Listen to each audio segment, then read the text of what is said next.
Actually మీ father videos చూసినప్పుడు kind of me bonding తెలిసిపోతుంది వీడియోస్లో.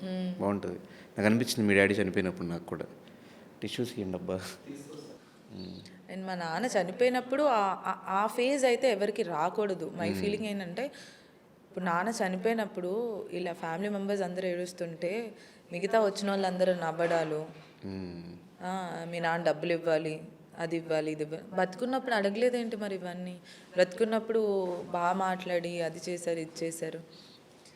లిటరలీ ఇంకా వాళ్ళ పేర్లు చెప్పడానికే నాకు వాళ్ళకంటే సిగ్గులేదు, నాకన్నా ఉండాలే అని అనిపిస్తుంది. My very closed family, very close family మా డాడీ సైడ్. లిటరలీ దారుణంగా బిహేవ్ చేశారు. మరి మా మమ్మీని అయితే ఇంకా దారుణంగా.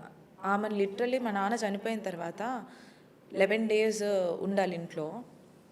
పాల ప్యాకెట్కి డబ్బులు అడిగారు మమ్మల్ని. ఫుడ్, మేము తినే ఫుడ్, మా మమ్మీకి పెట్టే ఫుడ్కి మేము డబ్బులు ఇవ్వాలంట.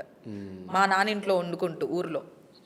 అంత దారుణం అంటే అంత దారుణం ట్రీట్ చేశారు. ఇప్పుడు అందుకే నాకు వాళ్ళు ఒక మనుషుల్లాగా కూడా గుర్తుండరు. వాళ్ళు చేసిన పనులు వాళ్ళు ఇప్పటికీ ఇంతే ఇన్ని 700 కోట్లు అది ఇది అని అంటారా? మా నాన్న పొలం అమ్ముకున్నాం మేము. ఎందుకు అమ్ముకున్నాం? తెలియకుండా మా బాబాయ్ తీసుకున్నందుకు. మళ్ళీ వెళ్ళి కూర్చొని మాట్లాడి అది గోల ఇది గోల చేసి మళ్ళీ పొలం మాకు రావాలి అని చెప్పేసి అది అమ్మిన తర్వాత నేను ఇన్నోవా కారు కొన్నా.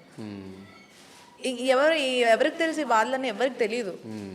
నాకేంటి, నేను పోయేంత వరకు నేను హ్యాపీగా ఉండాలి. ఒక ఇల్లు చాలు కదా, లేకపోతే ఒకటి చాలు కదా, అన్ని ఆస్తులు నాకెందుకు అని.